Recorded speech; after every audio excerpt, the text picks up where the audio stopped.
Bonjour, aujourd'hui je vous présente comment monter un timelapse en utilisant un logiciel de montage vidéo classique. Bien sûr, pour ma part je vais utiliser Vidéo Deluxe, mais tout ce que je vais vous montrer pourra être utilisé avec n'importe quel autre logiciel de montage vidéo. Alors si ça vous intéresse, restez avec moi.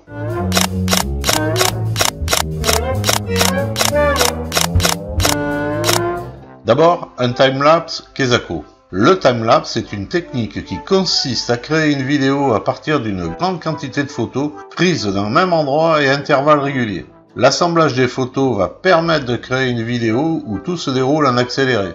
Et pour obtenir cet effet d'accéléré, il faudra choisir un intervalle entre chaque photo. Bon, dans cette vidéo, je ne vais pas parler de comment prendre les photos, mais uniquement de l'assemblage des photos en post-production. Je vous donne juste quelques valeurs théoriques pour les intervalles selon ce que l'on va photographier.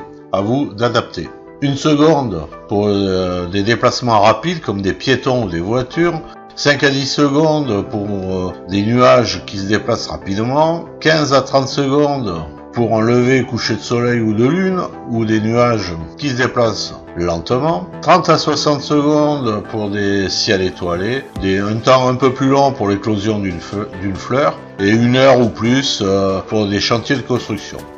Donc on considère que les photos ont été prises et on va passer en post-production pour procéder au montage. Pour cela, il existe des logiciels qui peuvent assembler automatiquement les photos.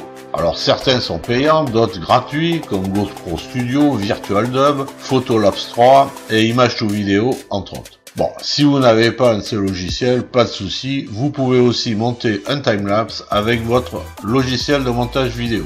Alors c'est ce qu'on va voir avec Vidéo Deluxe, mais cette méthode pourra être utilisée avec n'importe quel autre logiciel. Allez, j'ouvre Vidéo Deluxe et on y va. Nous voilà donc dans Vidéo Deluxe, mais avant de commencer, certains d'entre vous qui font beaucoup de photos ont peut-être envie de retoucher les photos ou éventuellement les redimensionner avec un logiciel de retouche tel que Lightroom, Photoshop, GIMP ou autre. Mais bon, si vous faites des photos occasionnellement, vous n'avez certainement pas ce type de logiciel. Donc pas de souci, on peut redimensionner et faire quelques retouches dans Vidéo Deluxe. C'est pour ça qu'avant d'importer les photos, je vais vous montrer mes paramètres du programme et du film, ou si vous préférez, de la vidéo. Alors, on va dans Fichier, Paramètres, Programme, et ici, dans Vidéo Audio, on a la durée d'image standard. Donc, dès qu'on importe une photo, on pourra la voir pendant 7 secondes. Donc ici, au lieu de mettre un temps, on peut mettre un nombre d'images. Bon, on pourrait mettre tout de suite la durée pour le timelapse. Mais je ne vais rien toucher, juste pour voir l'autre façon de faire. Ensuite, dans les paramètres du film, ici, moi j'ai coché ajuster automatiquement les nouvelles images au format plein écran. Donc si vous importez une image au format 4/3, elle sera mise automatiquement au format 16/9. Ensuite ici on a la configuration vidéo. Bon, comme je l'ai déjà dit, quand je fais des tutos sur YouTube, je me mets en 720p. Mais enfin, ce qui est important ici, c'est la fréquence image qui est de 25 images par seconde. Et vous allez comprendre plus loin pourquoi je parle de ça.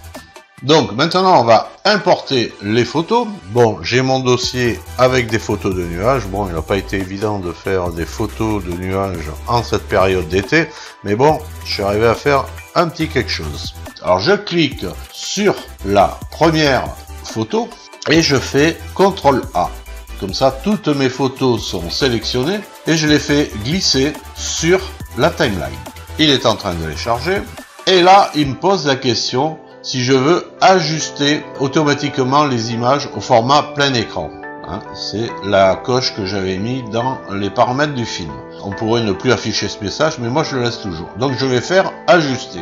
Ce qui va se passer, c'est que toutes les images vont être mises en 16/9. Donc il importe tout.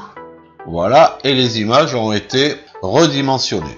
Donc, il y a dans ce dossier 458 images multipliées par 7 secondes, ce qui nous fait 53 minutes. Donc un timelapse de 53 minutes, c'est impossible. Donc on va régler le temps. Qu'est-ce que je fais? Je clique sur une image et je fais un CTRL A. Donc toutes les images sont sélectionnées. Je fais clic droit, modifier la durée de l'affichage de la photo. Et donc là, on voit que je suis à 7 secondes. On a vu que les paramètres du film étaient de 25 images par seconde, ça veut dire qu'il va me falloir 25 photos par seconde. Cela veut dire que chaque photo aura une durée de 1 image.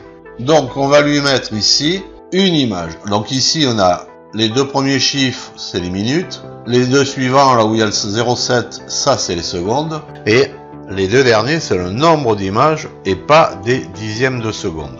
Donc ici, si je mets 25 images, ça équivaut à 1 seconde. Donc on va mettre 0, donc voilà, et ici on met 1 image par seconde. Et j'applique cette durée de 1 image à toutes les photos. On voit ici que ça baisse pour arriver à une durée de la vidéo de 18 secondes. Donc je vais optimiser l'affichage pour voir les photos. Donc on voit les photos ici. Et je vais modifier la taille du curseur pour bien voir le détail de chaque image. Je sélectionne la première image. Alors j'ai dit qu'on pouvait redimensionner et retoucher la photo dans Vidéo Deluxe. Alors je vais dans Effets, je suis sur la luminosité, je vais commencer par ça. Alors je peux toucher ma luminosité, le contraste, voilà, donc je réinitialise tout. Et puis il y a une exposition automatique, donc moi je vais faire juste ça pour l'instant, ça améliore un petit peu, on peut retoucher la couleur, etc., etc. Donc j'ai retouché en faisant exposition automatique. Ensuite, je peux venir en position taille. Bien qu'on soit passé en 16/9, on voit que dans le paysage ici, j'ai une rue, j'ai une maison, je voudrais pas la voir. C'est un exemple. Alors à ce moment-là, je vais changer la dimension de la photo en augmentant le zoom, tout bêtement. Donc voilà. Alors je peux déplacer ma photo de façon, je vais faire un petit coup de plus, voilà. Je peux déplacer la photo, comme ça je vois plus la grue et je vois plus la maison à côté, juste tac, comme ça. Voilà. Et là, je suis satisfait. Est-ce que je la mets un peu comme ça? Voilà. Donc maintenant, j'ai ajusté l'exposition automatiquement et j'ai dimensionné, redimensionné ma photo et je l'ai aussi recentré en fonction de ce que je voulais cacher. Mais je l'ai fait pour la première photo. Il faut maintenant appliquer ces réglages à toutes les photos. Alors on va pas reprendre photo par photo. Alors il y a une façon de faire. On fait un clic droit, on fait effet vidéo et je copie les effets vidéo. Et là apparaît une fenêtre avec les modifications que l'on a fait sur la photo. XY position, ça c'est quand j'ai déplacé ma photo. Largeur, hauteur, c'est quand j'ai modifié le zoom. Et il y a l'exposition automatique, donc j'ai copié dans les effets vidéo toutes les modifs que j'ai fait sur la photo. Et je fais continuer. Ensuite, je fais un CTRL A pour sélectionner toutes les photos. Toutes les photos sont sélectionnées.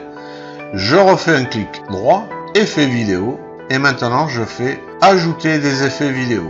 Et si je me déplace, on voit que toutes les images ont été modifiées comme la première. Alors là, je vais me mettre en grand écran pour qu'on voit bien. Et je vais lancer le timelapse. Voilà, j'envoie. C'est parti. Et puis, ben, on voit que les nuages défilent. Bon, c'est pas un super timelapse au point de vue, c'est pas si joli que ça, mais bon, voilà, c'est le principe. Donc, ça avance naturellement à la vitesse d'un timelapse. Maintenant, il ne reste plus qu'à exporter la vidéo dans le format qui vous intéresse. Pour ma part, ça sera en MP4. Bon, et bien sûr, vous pouvez ajouter un fond sonore, des titres, enfin faire le montage vidéo comme n'importe quelle autre vidéo. Voilà comment monter un timelapse dans Vidéo Deluxe. Et comme je l'ai dit, le principe peut être appliqué à n'importe quel autre logiciel de montage. Bon, à part les commandes qui sont différentes. Bien sûr, les logiciels dédiés au timelapse font toutes ces opérations automatiquement. Si ça vous intéresse, je pourrais vous montrer le fonctionnement de certains. Voilà, en attendant, je vous remercie de votre attention et je vous dis à très bientôt. Bye bye.